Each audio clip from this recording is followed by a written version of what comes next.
Alan Clements Uncensored. Thank you for listening to my podcast. A few notes about the presentation. After years of scripted talks, many of them methodically outlined, some even memorized, at least in part, I decided to drop that style and simply speak spontaneously from my heart. So that's what I do. My talks are raw and improvisational. I make them up as I go along. In addition to my World Dharma talks, I also offer at times readings from my books, Instinct for Freedom, A Future to Believe in, The Voice of Hope, and Wisdom for the World. I also offer readings of my personal notes, sometimes guided meditations, dialogues from my World Dharma public forums, interviews from radio and television, and sections from my show, Spiritually Incorrect Meets Relationship Incorrect, The Great Reckoning, and the occasional conversation with someone I find interesting. I also want to express my deep gratitude to the people who have made donations to me, either a one-time or recurring donation, either on the support page of my website, alanclements.com, or pledged a monthly amount as little as $1, perhaps $3 or even $5 a month, through my Patreon site. If you're inspired to do so, you can support this podcast and my work by making a monthly pledge at Patreon. That's patreon.com, patreon.com/Alan Clements, and there you'll find my page. You can use a credit card or pay through PayPal, and your monthly pledge, that's what it takes, just a few minutes to set up, allows me not only to do my work, it allows me to create my art, use my voice, speak my Dharma, free of commercial consideration or advertisers. Thank you from my heart for taking the time to listen to my podcast, and thank you for your generous support. I hope you enjoy the presentation.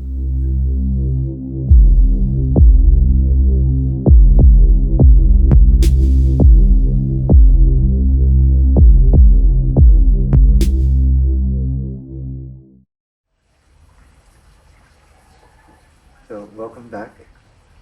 Welcome to those of you who are online. Again, thank you for challenging the quo and being here. Deep honor to you,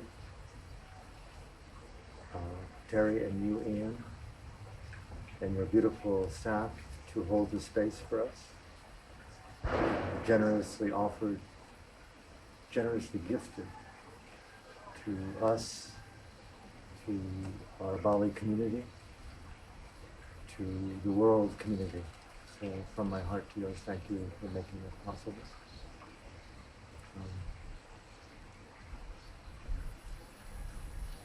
In the spirit of open-handedness, open-heartedness,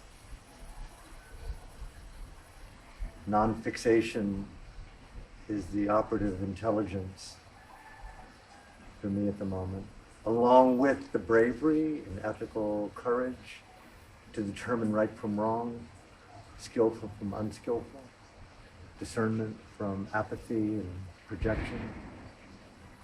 Knowing our own mind is always the order of the Dhamma. We go to hear great concerts because they have learned the art of music. They can communicate the ineffable through instrumentation and voice and energy. We love acting, we love theater. I love theater. I love the spontaneity of improvisational theater. People who just cooperate right from that place of just unknowing. And there's just something beautiful in that vulnerability and that spontaneity. Meditation obviously couples skillfulness with spontaneity. And so I brought up that Chris was talking about revelations that came to her last night. And what a gift that is to use the word revelation. I just immediately go biblical. I wanted to be, a Christian preacher when I was young. I say that not so much to talk about me, but in the vocation of the heart with revelations, who do you want to be? My teacher coined the term with me before he died. Alan, there is rebirth possibly after death, but the better rebirth is in this life right now. Do you know how to do that? You'd always ask as if it was the first time. Do you know the art of rebirthing? Leaving the old behind very quickly sometimes, poignantly, at the same time, standing in the new, the sanctity of the new.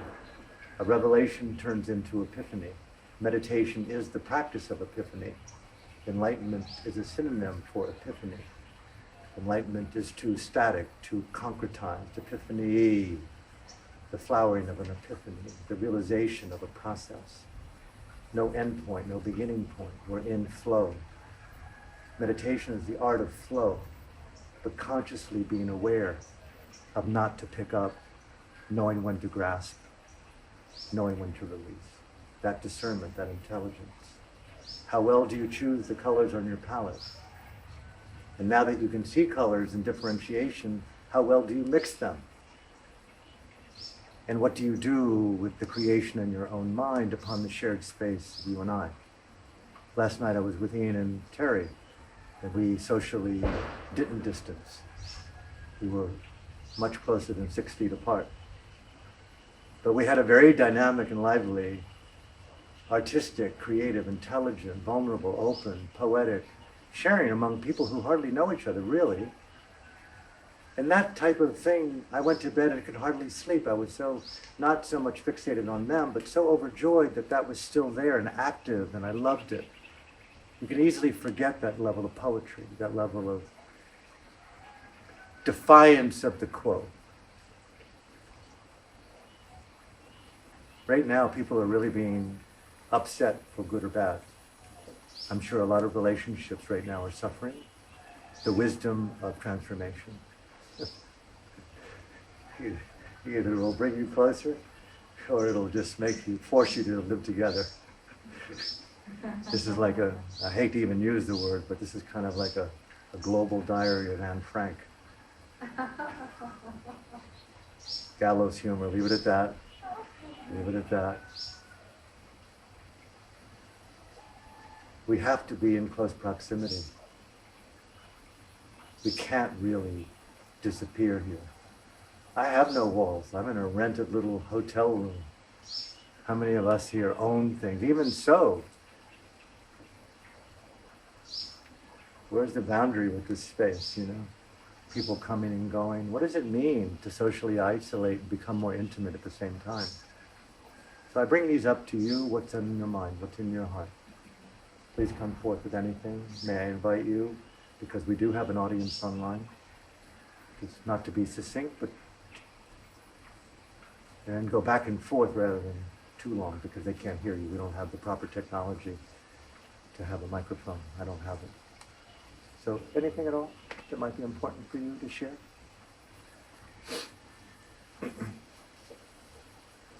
I'm wondering, because connectedness, community seem to be the buzzwords, that we're all interconnected. And sometimes I think there needs to be a distinction between sort of using that as a substitute for sort of an emptiness itself, or not feeling lonely and reaching out to other people to sort of fill the void that you have. Mm-hmm. So maybe just to kind of explore that distinction between we're all interconnected and the importance of that versus seeking something external to avoid what's happening internally. I come back, Chris, to the emotionality of most things. So please excuse me, I don't get very practical. But when I hear interdependence, interrelatedness, codependence, not in a negative sense, coexistence, I can't live without you, Ubuntu, I am who I am through you, with you, together we grow into something new, world Dharma. I think of the emotionality, the states of consciousness that I would like to see coupled with the concept and the expression of that concept of interrelatedness. I'd like to see courage, compassion, I think more of generosity as a shared activity. To take the words that often point very distinctly to truth, but what's the emotionality, what's the spirituality, what's the Dhamma of that meaning? like you and I, perfect strangers, but we've known each other for a few months. If I really look to you as salvation, as liberator, as ally, as shared revolutionary in this ambient war that we're in, with love all throughout the battle, I look at you with open heart, open mind, and therein lies, I can't be who I am without you, is one thing in concept, but all of us. And you come to my side and share with me the grace of your hand, your goods, your water, your resources, your food. And eventually, it's obvious that each of us can't live without each other. So interdependence is very intimate. How am I in grace with that concept rather than in fear of it? At the same time, there is the respect for both understanding the wisdom of something, so looking deeply into the research. Immediately my mind went into the rebel in me, which is terrible sometimes. But the fascination that I have with Burma's prisoners of conscience, not all of them, but many of them defied the so-called rules of totalitarian lockdown. High penalty. And a lot of them were willing to take the biggest risk to keep active their own minds, learning. So books were the ultimate gift in a prison cell and the ultimate crime against the state. And I say that for two reasons. One, regardless of what truth means to them, weigh it across the Kalama Sutta of do not believe anyone unless it accords with your own deep, intuitive reason over time. And you see that it overcomes fear, greed, and anger, and it elevates love, compassion, and generosity. And then think those thoughts, say those words, and do those actions, even if it defies the insidious big brother called the democratic president. So be defiant sometimes also with this interrelatedness concept. Where's the revolutionary in my soul? Let those words walk you right back into power and passion. And where is your true revelation coming from? Those are the things in me. How to maintain activism when the whole world's telling you to stop. You know what I mean? This was all just trusting the spontaneity of your rebel, your revolutionary, at the same time, I can occupy now, time, space. I'm not going to run from me. I'm just not going to masturbate my mind for 24 hours a day for the next 2 months. It's an exaggeration, but get me out of here. Prisoners that I spoke to, they survived the incarceration on a number of levels based on ethical reflection. I am here out of choice, really. I knew before I was incarcerated that I could have been killed on the street. I am here as an act of rightness, of conscience and dignity for freedom and the love of those rights for me and other people and generations to come. That was their touchstone in their heart. So I invite you and invite all of us, what is the touchstone of what interrelatedness, interdependence means to you as a revolutionary act of being? You're with me, right? So these are some of the things that I would think of when I would bring that question into my own mind. And also, really fond of keeping it simple. Being in the world of have-nots. I have a lot. I have a white shirt that I wear quite a lot that I really like. It doesn't get wrinkled easily. I like these Lululemon things that I have 2 or 3 pair of. They discontinued them. I like simplicity, in other words. But being on the receiving end is what I'm trying to say, of a lot of people's generosity over many decades. You really can see those who give and those who want to give. There are those who give and give a little, and those who would like to give more but only give a little. There are those who have very little and give a little bit more than they're able to give. There are those who have very little and give a lot. Be among the givers. Find out what giving means to you, not an obligation. It doesn't become a religion. It becomes a felt salvation. Because right there's the joy of giving, and there's the joy of seeing a receiver bask in the security and the joy of the gift. In Burma, where I come from, my spiritual life at least, they give because they love giving, not only because of what you get. So that's the gift right now, is to find the gift of the human heart. So interdependence is a call, in other words, to dana, or generosity. Aung San Suu Kyi's dictum, how well do we care for each other? She was very fond of encouraging her fellow and sister revolutionaries to care for one another. Because the more you bonded, and the more you defied the edict of stay at home, essentially stay at home in your fear, that there was more and more so-called physical loss, property, wealth, status, jobs, and even freedom of movement. And so they had to care for one another. So it was a call to compassion, a call to care, which is really quite remarkable. And I think that's also something that Jenny's brought up quite a bit, and some of the women yesterday brought it up. And today I have a little bit more of an open-hearted feeling and a more advanced feeling about it. It's really a call to manifest the most salient features of decency, of caring.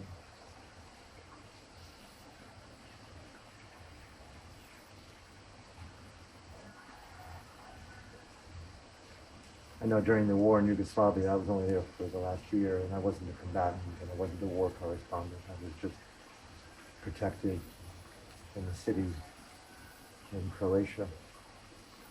But I heard many stories, and no one could believe it. There was always degrees of disbelief and denial.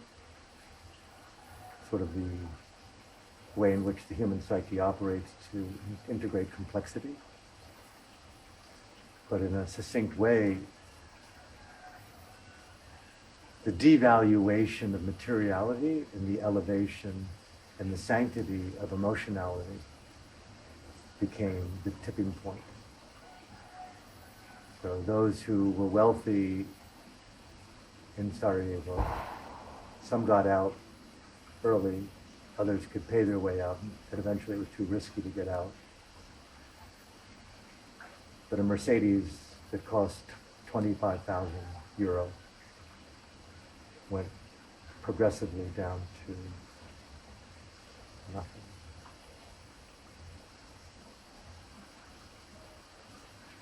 I knew a friend there, Marina, who was in a high-rise with her sister and her mother and father, where to get food that was dropped off by the UN, she had to navigate, as the eldest child, the severity of Sniper Alley, which you may know about, which Serbian soldiers would often bet on who they could kill, a woman. Or she survived that to get food to go back. Both her parents came down with cancer, and both died during the 43-month siege in the flat. They had to board up the entire flat, which was already small, to live only in the kitchen. And eventually they took pieces of wood from each of the furniture that they had to build fire, to heat the water, to have even the rare cup of tea. And eventually, book by book, they were very literary driven, book by book, which book first and which page in the book would be the devaluation and the sanctity of things versus not just survival, but sanctity of soul. Right now, these people are the queens and kings and the gods and goddesses of the righteous for me. These stories are coming back through my heart right now. What really matters? So when we talk about interdependence, I would really ask each person here and each person online, what really matters to you as an expression of community? How do you want to express that? And take the word community into something more intimate if you wanted to do that. What does it mean to really care for those few people in our lives first and foremost, as best as possible, as not brothers and sisters alone, but sources of salvation, revelation, epiphany, enlightenment, and transcendence. And then equally, how can I expand that circle of goodness to my staff, to the stranger, to the person I'm texting? And the edge there between the contrivance of a spiritual expression and the authentic honesty of a truthful exchange is a very, Terry brought this up yesterday around speech, and what does it mean in these times to be frank and also be compassionate? What does it mean to be truthful rather than agreeable?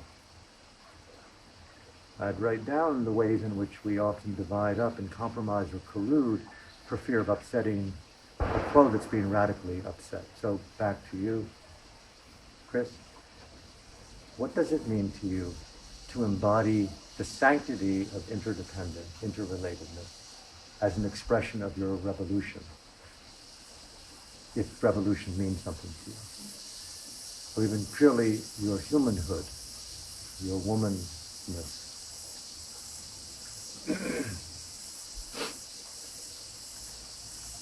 Yo, get to be biblical.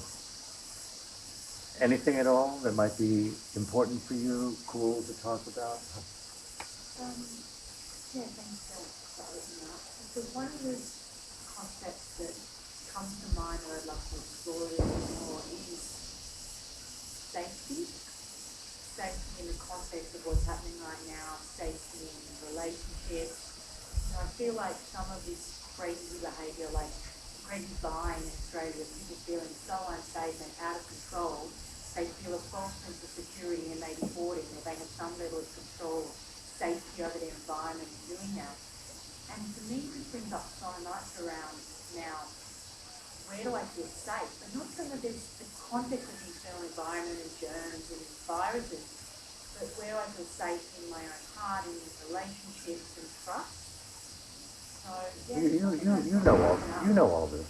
Yeah, no, like I just want to open it up. Well, we've been opening it up for months and months. You know what safety is inside of yourself, Yeah, right? I do, but it's just something I'm just feeling so much at the moment. Like, with Let me ask you then. What does safety mean to you? environment. What does safety mean to you? How do you want to sanctify the meaning of safety as an experience right here and now? That's too intimate, leave it alone, and go theoretical with it. But how do you want to embody safety today? Safety is about trust.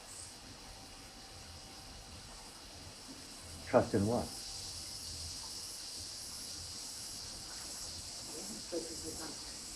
Trust in the universe and now that everything's going to be okay. Okay. Let's Trust do that others are going to show up like I would show up to them. trust implicitly in the positivity of the universe. Trust in my own self to stay strong. Trust is beautiful. Trust in my own self to stay strong. Trust in the beauty of my tribe and friends. Yeah, the people that I love who stay within my life. They're reliable within my life. So trust in the bigger plan. This is all about a bit, for me, I want to believe that this is causing a shift in consciousness that is ultimately something more positive than what we've experienced. That there makes me nervous. Yeah. I'm not saying feel me more than what you're saying is true. That's a very personal thing. Yeah. It may very well be that we find an enchanted sacred garden in this world as a result of this travesty, but then we have concentric circles of heightened complexity called, apocalyptic climate emergency. Greta, the young 17-year-old, has been screaming for a year along with lots of other boys and girls. Hey, listen, you guys, it ain't gonna work out. The virus came along and she got quieted, but she's still out there. Extinction Rebellion out of England. there's still an active organization trying to alert us that the way we've been living is lethal. And so the virus interrupted the economic homicidal behaviors of each of us that participate with a blind foot on the pedal of denial racing towards extinction. There's so many, and then there's also just simply mortality based on aging and death. And I beg of you, what would be working it out mean? What would it look like on the other side of this that you would like to see? Which I think imagination is completely beautiful, so long as it's coupled with pragmatism and participating here and now. How to beautify this very moment right now to be a condition for the beauty tomorrow.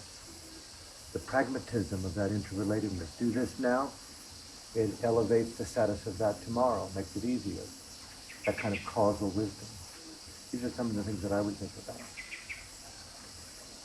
I really like knowing personally, just to be very personal with you, because you're my friend, that the way in which it works out for me personally, you're a woman, you have more compassion intrinsically than I have. I think that if I can foster a peacefulness in my own being right now, I feel very satisfied with that. Also, I'm older than you, I think, and I've watched a lot of people also in the last 3 years die who I treasure. My mom and dad, my teachers, 3 best male friends, my 2 aunts. There's been a lot of loss, and now all of a sudden this, and then all of a sudden that, and I've written books on genocide, and all of a sudden that, and I go like, and you've heard me go on about it, it's just a bad design. And the real issues are not so much circumstantial as they are the existential interplay of, quote, karmic forces that are interrelated, threaded through, influenced by states of consciousness. Greed, anger, and delusion are the convulsive sources. They're the gung of existential reality. If we could learn to challenge, eradicate a vaccine for greed, anger, and delusion, that's where existential Buddhism came in. That's what appealed to me. It addressed that as a vaccine that completely removed it from psyche and psychology and source. That promise appealed to me, because I never found in my own mind or through imagination there could be a safe place over there in that 40-acre farm in Northern Virginia, in Charlottesville, where I went to school, with the beautiful woman in my life at the time, and having 2 or 3 beautiful babies, and painting and reading and writing, being celebrated as novelists, and possibly getting a job in the Senate, and having grandchildren run around near Jefferson's home, and having my parents come up and have picnics. It just didn't seem like it would work out that way. It worked out to the extent that I kind of kept blinkers on and stayed very politicized and indoctrinated in a very narrow American dream. But if you opened your eyes and you put things in your mouth that opened and expanded consciousness, and you saw people talking who are rebels and revolutionaries and challenging the quo politics in Nixon, in the wars, in the heedlessness of the war machine, next thing you knew, it was like, this is not a very safe place to be. Then they came on campus with tanks and guns and shot people. This happens all over the world. I couldn't find a safe haven in that thing. Maybe you do. This is by way of saying, not to disavow you of anything. I appreciate your courage to bring things up. But in open dialogue with you as my friend, Alan, to know your own mind is the most important task of your life. Doesn't mean not to create safe havens. But Dhamma, how well do you know the experiential play of the word Dhamma through your being? Let me just say a few words about Dhamma to people who may not know the word. It's a very simple, twofold definition. It's a recognition of the human being as the source of experience. Things come outside of us, of course, through our senses, but how we interpret them, how we feel about them, how we react to them, how we resolve them, come from the interior, primarily. The Dhamma is a direct respect for self-responsibility. That I must do it for myself. I cannot breathe for someone else. I can help them, but I must learn how to occupy my lungs, my body, my mind. Wisely is the key word. Dhamma and wisdom go hand in hand. What is wisdom? In a nutshell.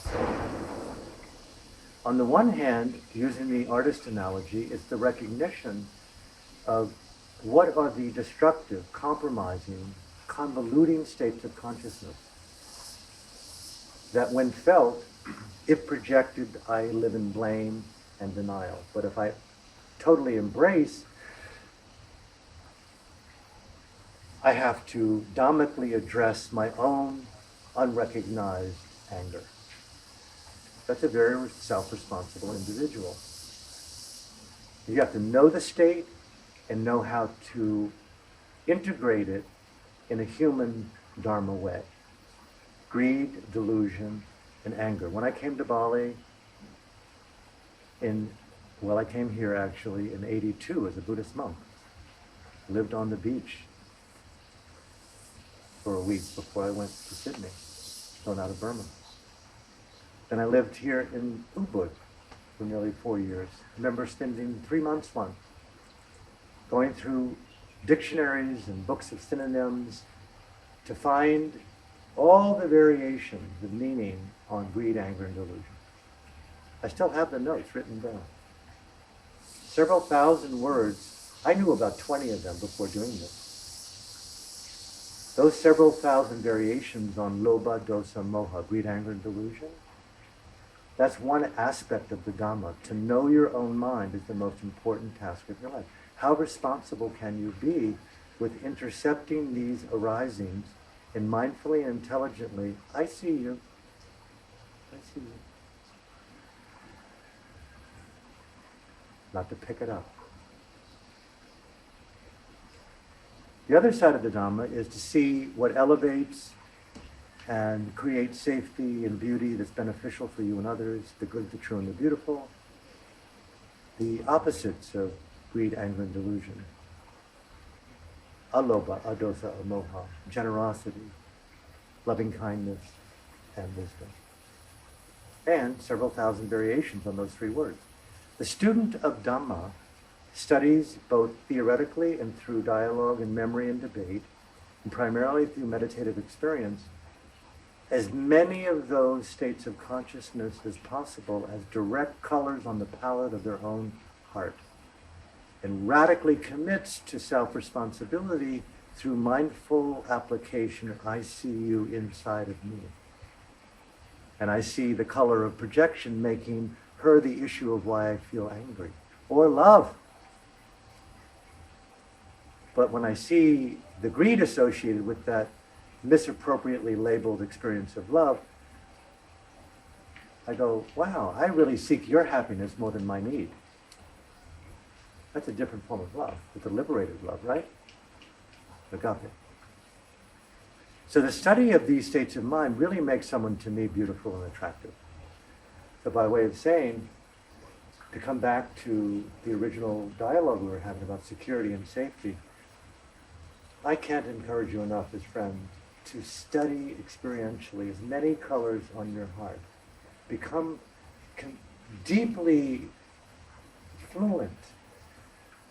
The language of Dhamma is the study of SOC, states of consciousness. And then their interplay. You go to a movie theater, you sit down, you direct your attention where the action's taking place, on the screen of your own inner being. You're not just looking at your lover all the time and going, yeah, that's cool too, but you'll miss the nature of the movie, your own movie. And so there you are looking, and if you're not carefully and mindful of the interplay of characters, you'll assume things that are false, and you leave the theater, you'll have a wrong opinion of the story. And you'll swear it's true, but someone else who wrote the script will say, you really missed the point. I'm sorry to tell you, it's just, you got it all wrong. Well, and I'm entitled to have my opinion, don't you think? Yeah. I know you went to an empowerment workshop, you did some breath work, you went to Peru. You're really on it. You're really on it, loser. But there's a way to look at the and go, oh my God, look at that misassumption I had about her and him. He's actually really a prick, and she's an amazing savant, and she's just coping with abuse. Look at her courage, and you're animated, you're involved, and all of a sudden you get the plot, you get the nature of the characters, and you'll all of a sudden realize that they are, bear with me, fictions on the screen of your own mind. They have no basis ultimately in reality. They can't even be found in the mind. They're phantasms projected on the cave walls of your own brain. With eyes wide open, we live in hallucinations. Studying states of mind traces that projection right back. It took consciousness to bring forth those narratives, those projections. And you go, if I'm mindful of consciousness as the source of that theater, I have a very liberated mind right now. I'm feeling very free from the entanglement and the complexity of the story. You know something? I'm going to walk out of the theater. I don't like this movie. Radical discernment. And my teachers would often say, are you willing to walk out of your story? So ask yourself, is this really a security that I want? Or is it just an old habitual narrative projected on the screen of your own mind? And walk it home. Is it true? What purpose does it serve? And what emotions does it bring me? How skillful is it? And how does it benefit others? And it may very well have relative truth. But does it really oxygenate freedom? And if you still feel that it does, then you do what you do freely, right? I'm going to take the risk to give Chris $5,000 because she needs help. You're going to do without Ellen. You're going to do without Ellen. You're going to do without Ellen. It's just too much. Just knock it down to 1,000. Be realistic. Look at those dialogues that we have in the narrative and the script writing of our own mind. Always knocking it back. Westerners knock it back. But right now, guess what? We're being knocked back. I had a friend tell me on Maui recently that real estate and rentals that were going through the roof, just arrogant landlords, no, it's worth $3,000 a month. I'm going to take $2,999.99. What will you give me? 99 cents. Okay, that's an extreme, but it's gone down like this. Overnight, minimum of a couple of months. Alan, if you get here now, there's almost no place you could not rent, or even having you so conscientious there, they'd be happy to have you. They're all on the mainland. These are all 3rd, 4th, 5th properties. They're afraid to have it vacant. What's security mean? So we're in a very interesting moment, and I go right back, and I'll stop. Don't want to pontificate. I'm high on source, psyche, and psychology, those three. How well do we care for the mind is really how accessible are we to this primordial flow of existential information? How aware are we of the interplay of psychological narratives and stories? I do believe there's a way to be psychologically smart and psychologically dumb. And how well do we play with the intuitive wisdoms of our so-called metaphorical soul, the artistry of transformational wisdom between us? That play, I think, is very important, and also unrecognized proclivities that surface up through the heart. How vigilant are you and brave are you to feel them as quick to their arising as possible so they don't grab hold of my mind, and all of a sudden I become hoarding.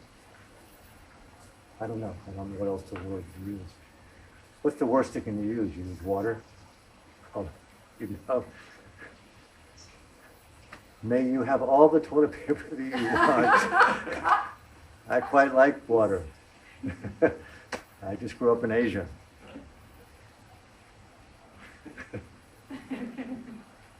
Anyway, enough of my story. Namaste to you, all that kind of good stuff. Others that you might have that's important to you, take a moment. Josh, please. What do you, so I hear you with like watching the stories inside within, and I find that I can do that at times. And then there are other particular stories where like I can even know that I'm running it. I've had experiences of it, I see it, I'm like, you're doing the same shit. And I just can't get out of it. Mentors. Okay.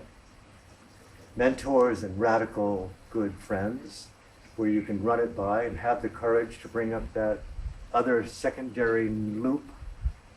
Is this a very, can I run this by you? That kind of thing. Can I run this by you? Where you empower frankness and intrinsic compassion in that relationship. And there are one or two that we have in any given decade like that, if we're lucky. And of course, we do what we can to provide that sanctity and wisdom for others. But that's the two things that come to mind. I mean, I've never encountered a greater missing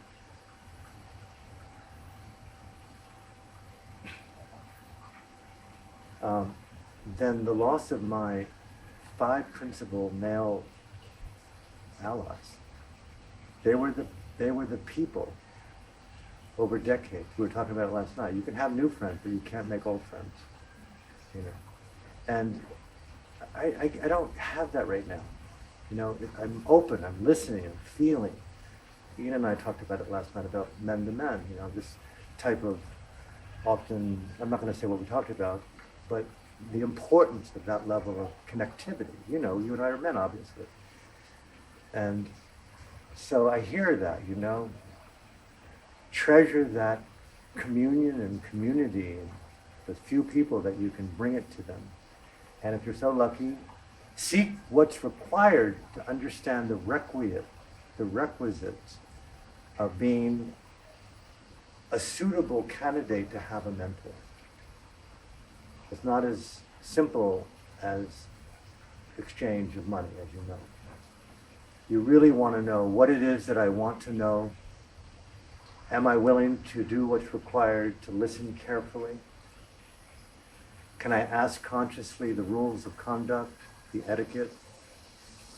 And if you have that in your life, which is really, really rare, if you seek it, you have the inner and outer roadmap for liberation. And then the third component, and we'll close with this, the third component, which is, I really love this about people, and it's rare, but I try to embody it myself, and I know that you're very good about that yourself, is the Aung San Suu Kyi model of one person at a time, which is a very Buddhist thing. It's how well, I use the word well carefully here, because well doesn't mean nice always, if you haven't noticed. Well means, okay, listen, he and I may not agree on some issues, but you know something? I'm so down with the realness of it, the integrity of it, the accountability of it, the constancy of it, doesn't go away, stays with it, the compassion of it, the patience of it, the fucking frankness of it, the willingness to be vulnerable to their own edge. Wellness. Fill in wellness with what does it mean? How well do we show up? That one person at a time, you know. Everyone here for me is new, right? Some of you aren't the same, and many of you watching are not new. And also some brand new for the first time. But you can see in the first minute to the first hour to the first day to the first week how fragile the psychological theater is with an appropriate inappropriateness and the interpretations, no matter what's being said. Often people are hearing it through their own narratives. And so it becomes an issue of, may I ask what did you hear?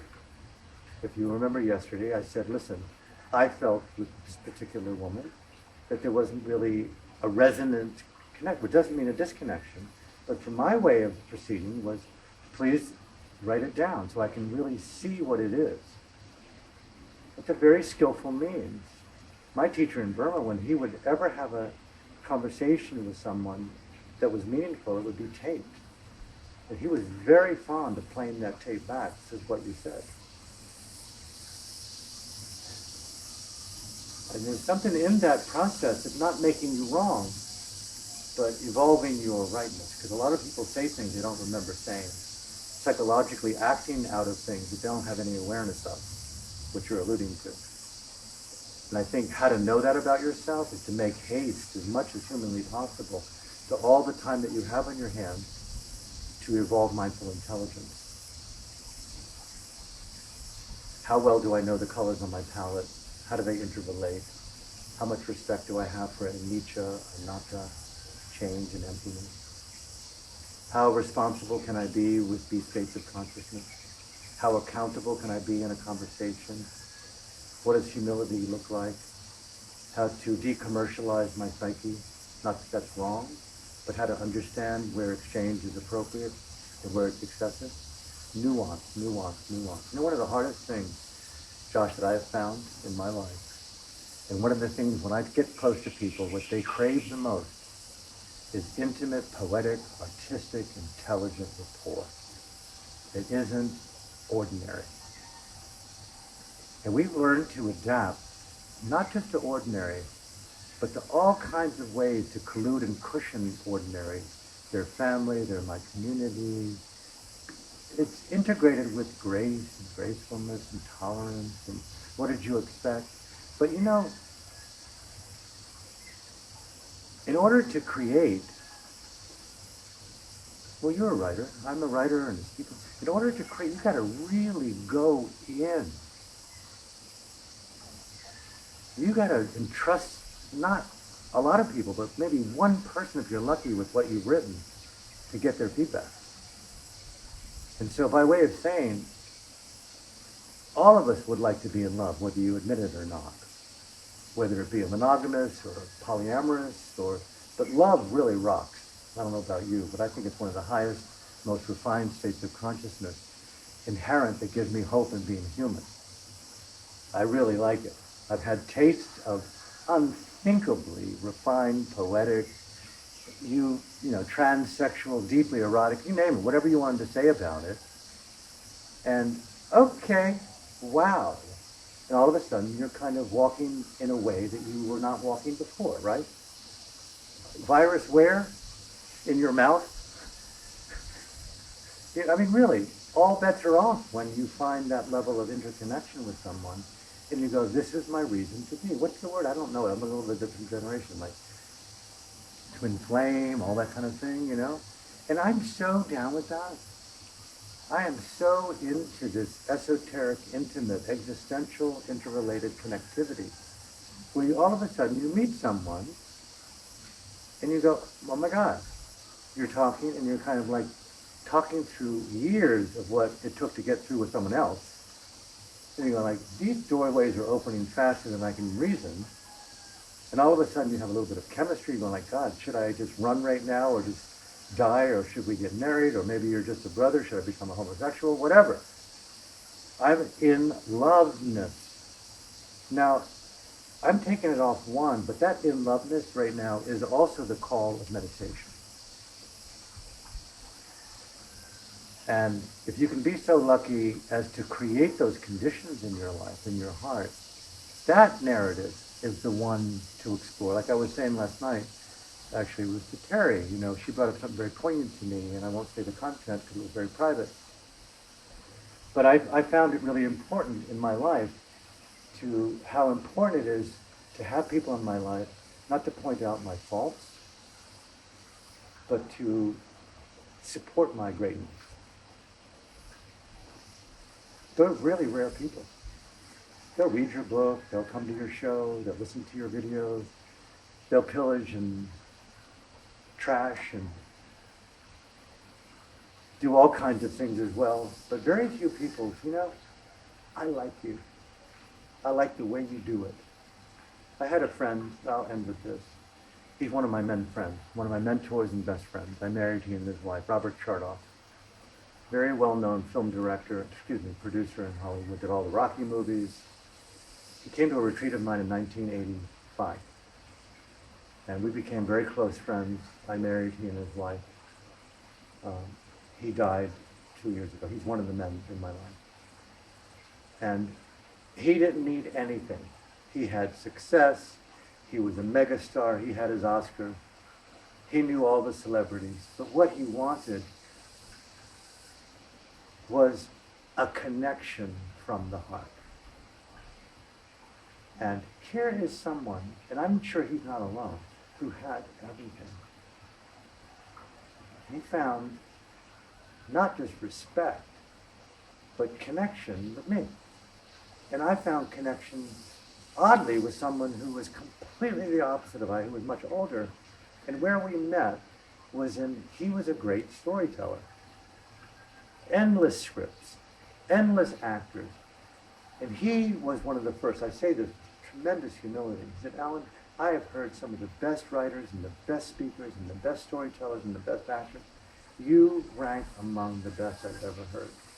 And when I heard that from him when I was young, I went,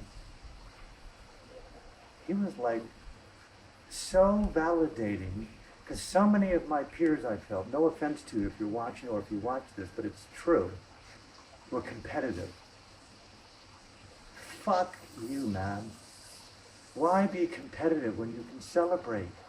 He celebrated. He never had one moment of jealousy or competition with me. And I think that's one of the most treasured qualities of interdependence and community. How to support greatness, the courage to care about your greatness. A mentor will care about your greatness. And I use the word, not sparingly. Rise up. U Pandita, one of the most celebrated mindfulness teachers of modernity, he chose to spend 9 of his nights before he died with me. Crazy, rebellious, anti-Buddhist, former addict, Rett syndrome driven, to talk about the nature of the world and how to reconcile this duality in our own hearts. That level of validation is places now that really support me in being strong, that I'm not wrong. My tendency is to make myself wrong. I often tell people, I can see that over there. No, I'm not fictionally pointing out someone. No, you motherfucker. You who are looking at me with judgment, leave. I'm not here to be your psychotherapist. I don't like you either. Okay, that's one response. But what I would say to these people, anyone, what you see is your petty sorry ass inside of yourself when you're in denial. But if you really want to judge me, just ask me, Alan, how can I harm you, Alan? I really don't like you. I want to ruin your career. I want to take you to your knees, you arrogant prick. Show me the way into your vulnerability. I want to destroy your future. I'm exaggerating, right? Monty Python-like. Just ask me how to judge me, and I'll tell you 10 ways beyond your petty ass. Just reel it in, fucker, or leave. But I'm right there with you, because I judge myself far more than you could ever crucify me. And that's one of the dirty little secrets of our lives, how we live often in crucifixion of our beauty. I think that's why so many dysfunctional psychologies have become the order of the day. Trauma become the order of the day. A joke, and I don't say it proudly, you think your personal trauma was bad, and I know it was bad, but look now at the collective. And look at all those genocides before us. When you start tapping into compassion as a vocation of liberation, the horror of that trauma, I find, far exceeds the trauma of individual family systems. You be very careful what you wish for in your narratives. So how to question, coming back to what you brought up, how to question what I'm not aware of questioning.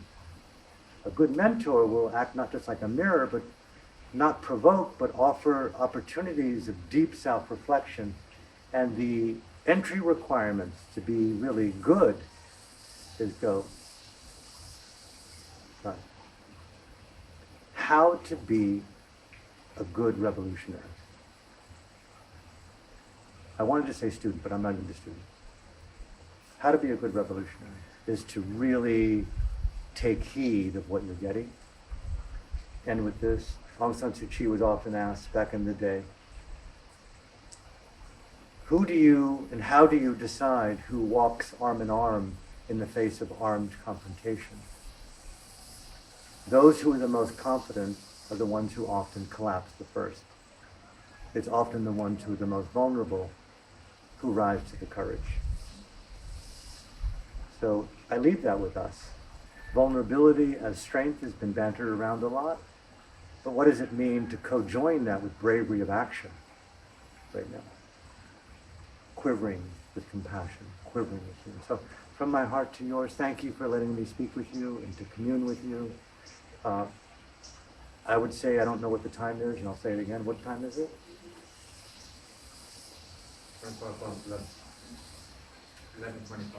11:25.